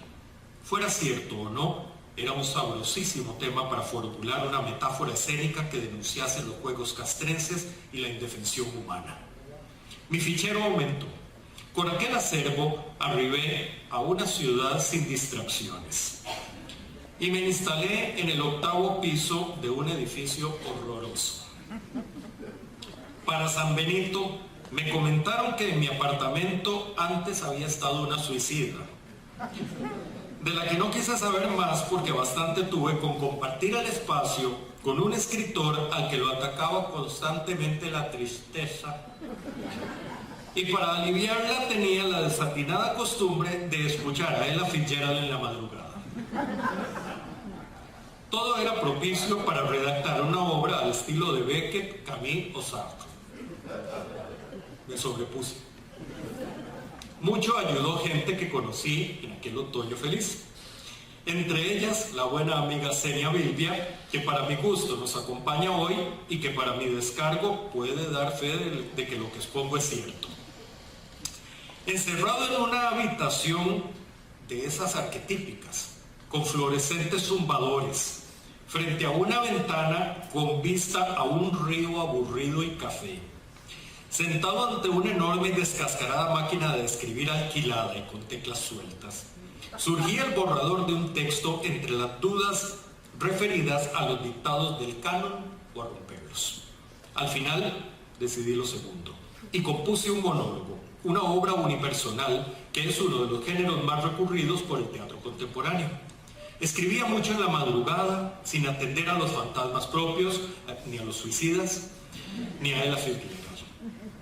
Cuando la presión era mucha, recurría a una muy onerosa en ese tiempo, pero amorosa escapatoria. Llamaba por teléfono a Costa Rica a mi padre, también hoy con nosotros. A ambos nos llegaba el amanecer disfrutando de la conversación en tan distantes geografías.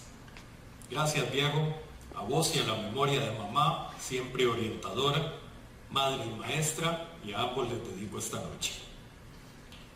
Regresé al país con el borrador de una obra que se llamaba La sentencia de la aurora. Dejé el texto en reposo durante un año y al retomarlo encontré que era larguísimo y le eliminé la mitad. Aquí está el director José Pablo Umaña, que si no le elimino yo los pedazos a los textos, generalmente los elimina él. Ya satisfecho con la obra, hice lo propio porque se llevase a escena, pero topé por primera vez con algo que luego se me repitió y que probablemente en el futuro cercano me toque nuevamente. Si uno se va de Costa Rica por un tiempo y en el exterior no tiene casa para recibir huéspedes, aquí lo dan por muerto.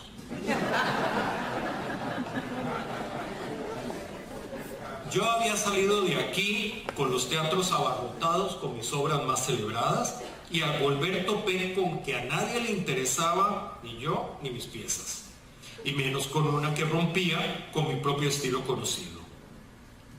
Un día le leí la obra a Graciela Moreno. Le gustó. La publicó con el título ya ligeramente reformado que conserva hasta hoy, Sentencia para una aurora. La edición del Teatro Nacional era muy modesta, los libros se regalaban. Eso los hizo circular y el texto llegó a directores que quisieron montarla. Oí varias propuestas, la mayoría descabelladas.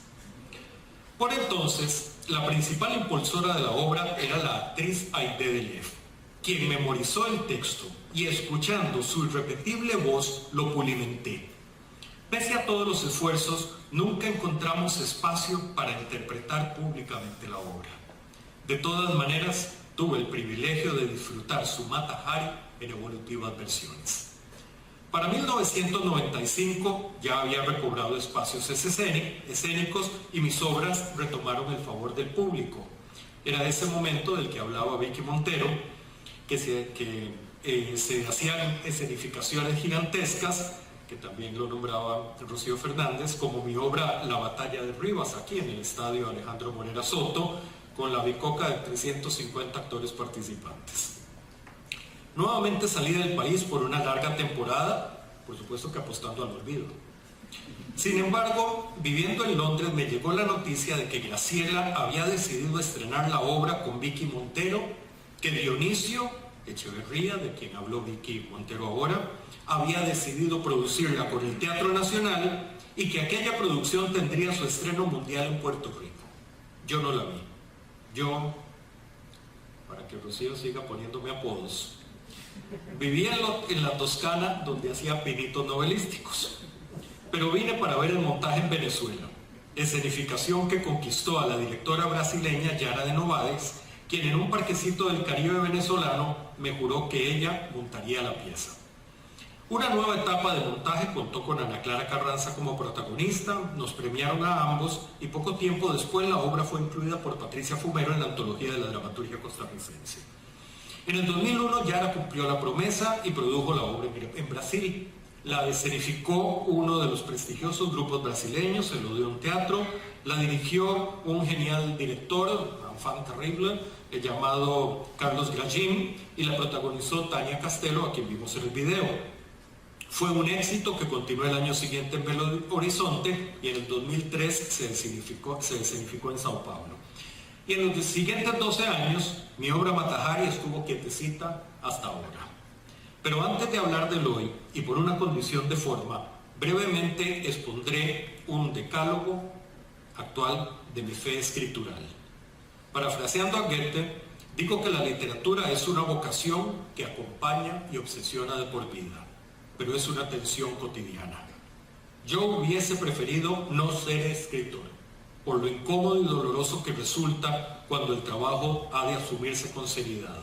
Sin embargo, también reconozco la bendición de la tinta por la gratificación personal que ofrece una obra concluida que encuentra su nicho. Es determinante que el ejercicio escritural aspire a ser un aporte social. No creo en el dramaturgo de buhardilla, aquel que redacta ajustado a lo que llaman la inspiración, que para mí es una bobería que solo conduce al onanismo del escribiente. Y creo en el dramaturgo teatrero, ojalá curtido en los escenarios. Creo en quien sale del encierro y privilegia las calles, el que hurga en los palacios y en los antros, observando al ser humano y a sus sociedades, indagándolas en un intento por comprender a ambas para nutrir su palabra. Me identifico con el que revierte su acervo en un producto proponente, que denuncie e intente aportar al pensamiento. Cualquiera que sea la escogencia en el abanico de los géneros y subgéneros literarios, el trabajo de un escritor debe orientarse a reforzar lo que él, etapa por etapa, considere esencial en lo que tenga la idea del basamento social. Los textos deben propulsar cambios y asumir los riesgos que los cambios conllevan, con la conciencia de que todos somos y forjamos un destino común permanente. El que escribe superficialidades es un criminal responsable de atizar la estupidez para daño del delicado entramado que nos afecta a todos. No creo en el arte por el arte, sino en el arte que nace de la juiciosa reflexión, atiende a la maestría técnica en la composición y aspira a aportar al pensamiento de la época. Por eso, hoy procuro que mis escritos no sean vehículos para la tontería. Conmigo y con mis textos he aprendido a ser severo. No apoyo escribir lo que se venga en gana, sino lo que sea pertinente escribir como agentes sociales. Se escribe a partir de sí mismo y de las experiencias propias, pero hay que dar el receptor, del entorno y del momento. Apoyo a las editoriales que nos juzgan con sustento, pero censuro a las que publican indiscriminadamente y acuñan basura. Las editoriales se honran cuando difunden pensamiento granado, pero son irresponsables cuando publican mediocridades. Es muy delicado este oficio de masoquistas, que se afinca en la impúdica satisfacción de permitirse crear vidas y de insuflarles sentimientos y visiones de mundo. Hacer literatura erotiza, y todo escritor es un pervertido por las fantasías que transgreden la lectura cotidiana de los hechos. Además, el acto de redactar una obra tiene la más rebuscada carnalidad, porque es la que brota y se desarrolla en la imaginación. Esa, la peor de todas. Por lo dicho, escribo, y por lo dicho me arrepiento de hacerlo. Sin embargo, a pesar de los dolores y las dudas, del cansancio y el desgaste físico y mental, vale la pena cuando uno encuentra el apoyo para crear y difundir, completando el objetivo. He encontrado ese soporte en quienes han participado en Mata Hari, Sentencia para una Aurora, antes y hoy. Antes, en todos los que confluyeron en los diferentes montajes.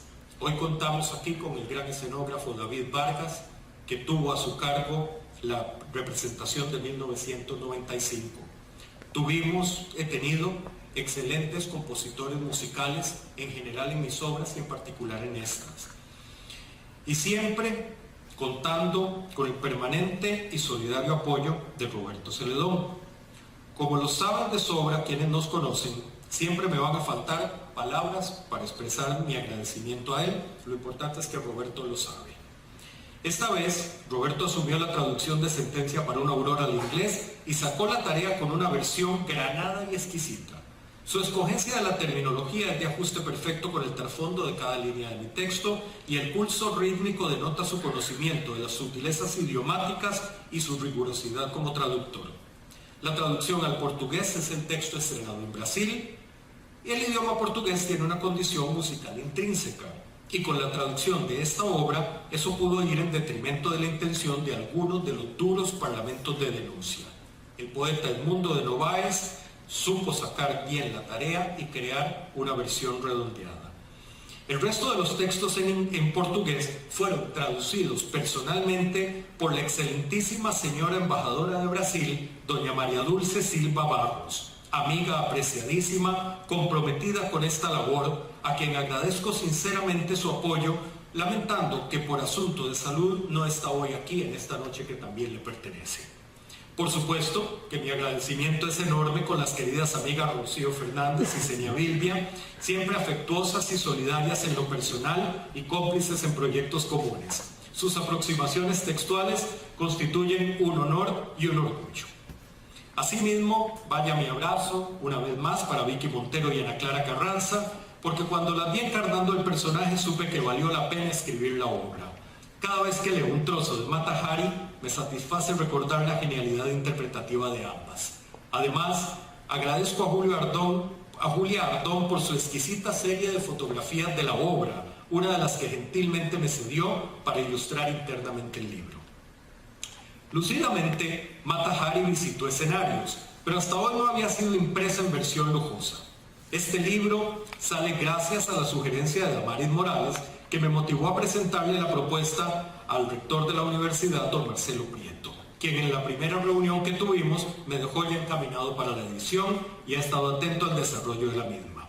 Gracias a ambos por el apoyo y por su fe en mi trabajo, agradecimiento extensible al Consejo Editorial por avalar el proyecto en pleno.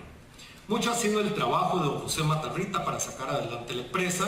Su dedicación ha sido más que la obligada por ser presidente del Consejo Editorial, y una vez más dejo patente mi agradecimiento a él y a todos los partícipes en la etapa de impresión, diseño y composición del tomo, especialmente a don Federico Arce y a la estimable Emily Paniagua.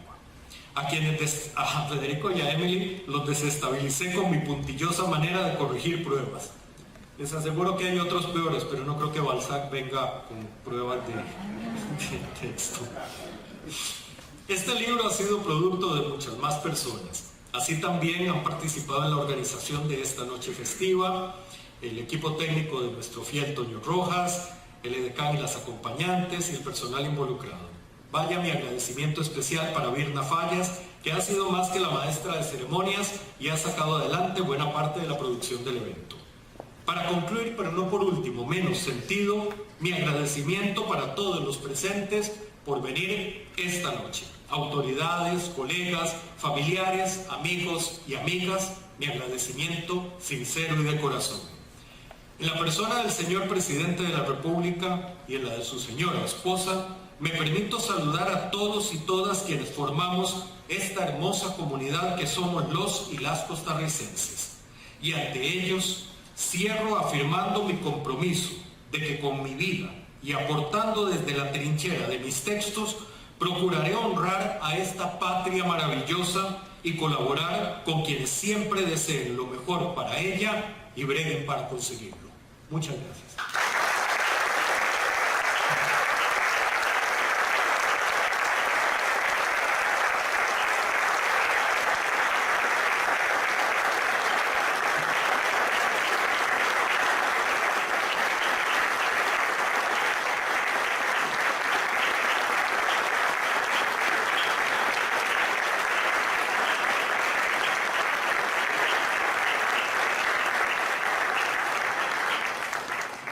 Agradecemos sinceramente las palabras del señor don Jorge Arroyo Pérez.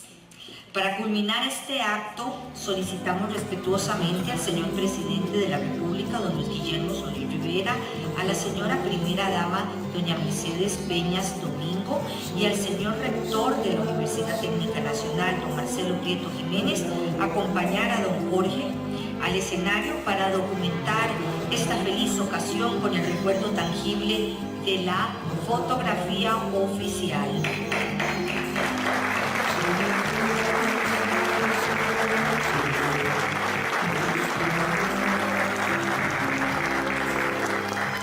Invitamos cordialmente a todas y todos a acompañarnos en una festiva reunión de homenaje que la Universidad Técnica Nacional ofrece con todo aprecio para tan distinguida concurrencia. Sírvanse gentilmente pasar al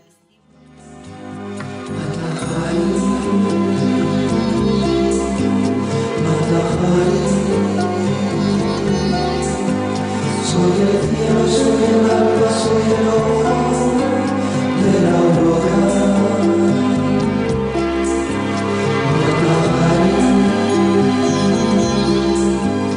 Matahari, soy el día de mis mares, soy la noche.